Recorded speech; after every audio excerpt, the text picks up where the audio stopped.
question was raised, I think, by Tom earlier about why we think there won't be anybody that bids $1 million. I don't know, I'm not a card reader.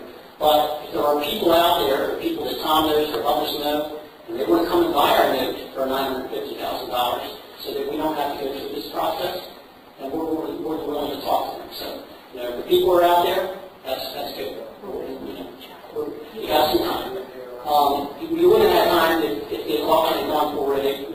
No, I agree. I think the city's doing this. Second thing is, and I'll let Lane correct me if I'm wrong, the hearing that took place last week that dealt with the preliminary historic designation is like a stopgap thing. It's put in place for a period of time while whoever pursues planning department approval and then the city council ordinance that would have to have it happen.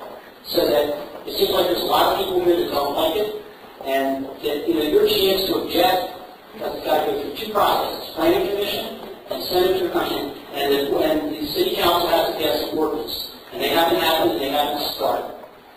So it's not like, and my understanding is, Wayne will correct me if I'm wrong, if it doesn't pass the planning commission and the city council, then it's a matter of negotiation. In other words, the city doesn't have any rights to the fact that the preliminary designation really to make it do anything. It's a question of we're trying to ignore it. And I'm not necessarily in favor of it either, but it's put in place so that these other things can happen, but if they don't happen, then the first thing has no meaning.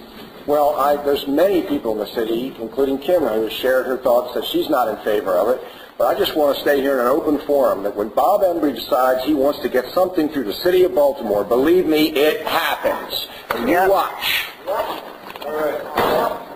My question is, and I think John said that Councilman Henry would make a determination, or you're going to speak to Councilman Henry in reference to the community participation. And can you get Councilman Henry to tell the truth? Okay. Do you have a timeline in terms of, as an alternative to you not getting the dollars that you want at auction? Do you have a timeline in which we're going to lay criteria in terms of when the community participation, when the community involvement will be, and what specifically will be their role?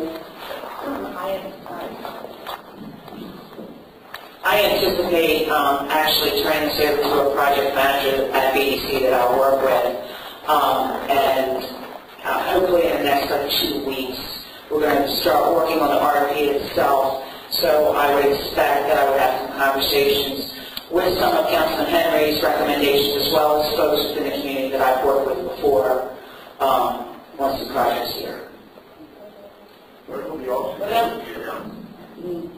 I'm sorry, someone said, oh, when will the auction be announced? I think you said you have to advertise as many days.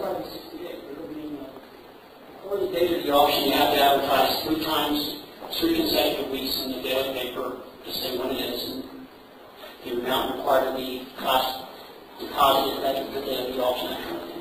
So, we want them to know until Friday, but, you know, it'll probably be about a 2-month period. Will it only advertise in the daily record, or will it be That's a requirement in terms of the legal advertisement as to when the auction is. There's been other questions about publicity to get people that are interested. But really also issuing press releases and that sort of thing, so it gets out to the community.